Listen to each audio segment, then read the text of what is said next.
I think always whenever I dive into the Greek text of the New Testament, I'll gain some kind of insight that I had not considered before. Another example would be word order in Greek and sentence structure in Greek. It's really flexible. There's an enormous amount of elasticity to it, so that the meaning of the sentence in English translation can change based on how you structure it for English.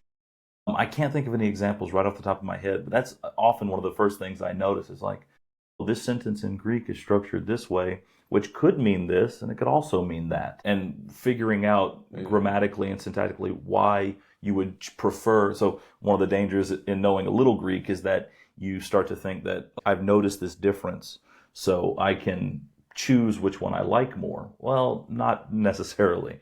You actually are grammatical rules, there are syntactical conventions, there are things that you can points in the text that you can hold on to indicate which reading is more believable or more reliable in its ancient context, and not just based on whatever your personal preference might be. Maybe to someone who's not familiar with the word syntax very much. Right. So sentence structure. So the way that a sentence is structured, in English, it's, we have the noun and then the noun and the verb, and the noun always goes before the verb. In Greek, things can be moved all over the place. So you might actually have a long stretch of text where you have to find the verb, and the verb could really be anywhere, but then you have to relate it back to the subject or the noun. You have to relate it to direct objects or indirect objects and so forth. Yeah. So that in English, we have more fixed rules. I would say is, you can do this, but that'll be more poetic language. It won't sound natural. In Greek, there's a lot of flexibility on where you place particular words in a sentence. So you put emphasis on things. So, an example would say that I have a fish, or I have caught a fish, maybe a better sentence in English. In Greek, you could potentially move fish in the front of the sentence, and it will still have the same meaning. Right. For example, you can say, I love you in Greek in like hundreds of ways. Yeah.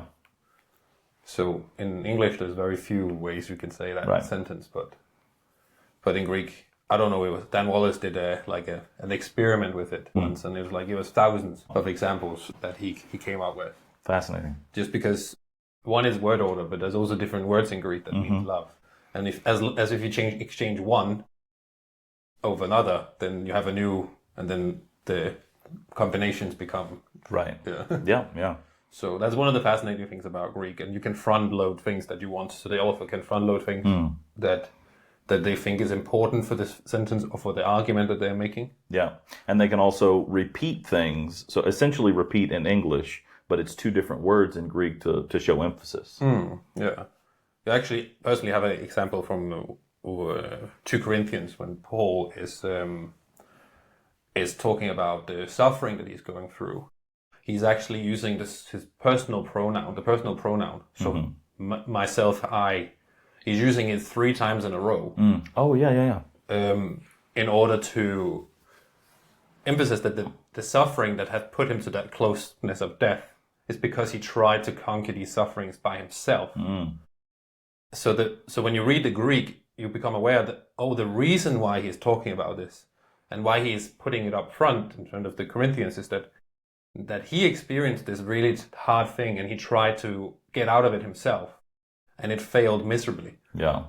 And then his emphasis is that I did this. And then he said, but that was in order for me to trust in God who is capable of rising from the dead. So he's emphasizing that reality of him, and then that the power of God was what saved him. So that he learned in that particular instant that I need to trust in God's ability to save me through all these sufferings I'm going through. And he re-emphasizes that again in chapter 4 when he talks about the jars of clay and that the power should not be from us but from God. Or he actually says, it shall be from God, not from us. So he's emphasizing that at the end of the sentence. Yeah. Which I find a fascinating way of him.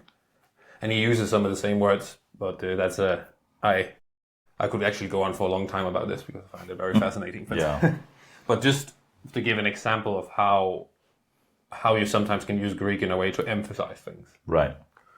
So that was what reminded your example just reminded me about that. Yeah. Yeah, that's exactly right. Anything else you want to add about this?